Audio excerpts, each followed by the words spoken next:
Chapter की शुरुआत होती है। जिन्हों को इस हालत में देखकर कांगी शॉक्ड हो जाता है और घबराते हुए पूछता है, जिन्हों ये तुम्हें क्या हुआ है? जिन्हों सैर होते हुए कहता है, यह मास्टर ने मुझे यहाँ से चले जाने को कहा।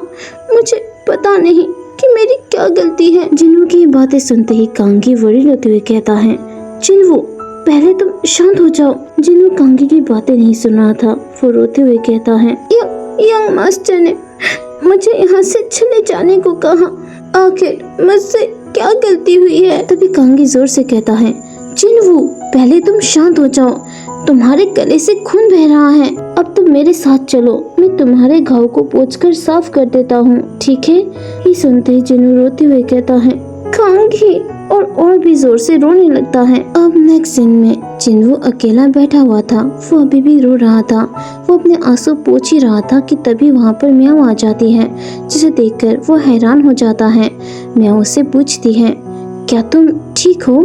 जिन्हों दुखी होते हुए कहता है, मैं रो रहा हूँ। अब म्याऊ उसके पास आकर उसे पानी देते हुए कहती है, ये लो, इसे पी लो। कांगी ने मुझे करने को कहा है। जिन्हों हैरान होते हुए कहता है, क्या कांगी ने? म्याऊ कहती है, हाँ, कांगी ने कहा था। जिन्हों परेशान है तो प्लीज जाकर उसे एक कप गर्म पानी दे दो। ये सुनते ही जिन्हों खुश होते हुए सोचता है, क्या कांगी ने मेरे बारे में सोचा? और सैड होते हुए सोचता है, काश यंग मास्टर भी कांगी की तरह काइंड होते। तभी म्याऊ हैरान होते पूछती है, तो बताओ आखिर क्या हुआ है? मैंने सुना है कि तुम थोड़ी देर पहले घबरा कर यंग मास्टर के कमरे से भागकर बाहर आ गए थे। जिन्हों हिचकिचाते हुए कहता है, मुझे यंग मास्टर ने डांटा, बहुत ही ज्यादा। म्याऊ हैरान होते हुए पूछती है, क्या तुम्हें यंग मास्टर से डांट पड़ी? लेकिन क्यों? जिन्हों कहता है, मुझे नहीं पता, मैंने अभी यंग मास्टर के कमरे को साफ किया है। म्याऊ हैरान होते हुए कहती है, लेकिन तुम वहाँ की सफाई क्यों कर रहे थे? आमतौर पर तो ये काम कांगी करता है। जिन्हों कहता है, मैंने आज ही से उस कमरे की सफाई शुरू करने का फैसला किया है। म्याऊ हैरान होते हुए कहती है, क्या ऐसा है? तो हो सकता है कि सफाई करते हुए तुमसे कुछ टूट गया हो। ये सुनते ही जिन्हों घबराते हुए कहता है, नहीं, मैंने कुछ भी नहीं तोड़ा है। तभी वो युन की बातों को याद करता है। युन ने उसे कहा था, ऐसा लगता है कि चीजों की छूने की तुम्हारी गंदी आदत अभी भी वैसी ही है। क्या मुझे तुम्हारा हाथ काट देना चाहिए था? ये याद करते ही जिन्हों सोचता है, यंग मास्टर, आपने यही कहा था। शायद मैंने जरूर कुछ ऐसा किया होगा जिससे आप नाराज हो गए हैं। ये सोचते हुए जिन्हों दुखी हो जाता है और कहता है, हाँ, वो उस पर्दे के पीछे एक अलमारी थी जिसके अंदर मेमोरियल टेबलेट और एक हेयर पिन था।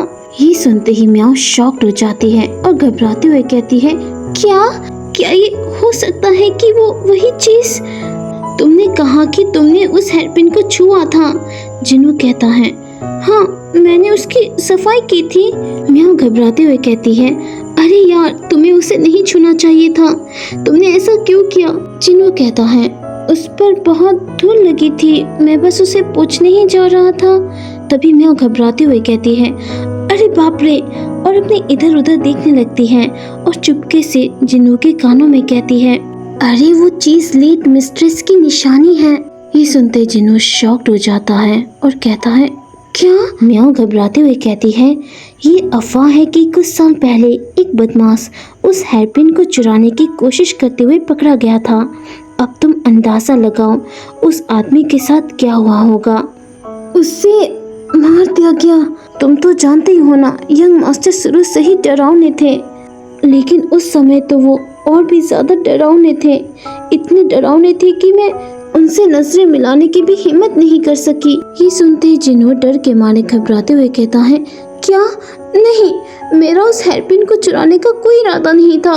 म्याऊ कहती है, हाँ ठीक है, शायद तुमने ऐसा इससे किया क्योंकि तुम्हें इसके बारे में पता ही नहीं था। अगर तुम्हें पता होता तो क्या तुम ऐसा करते?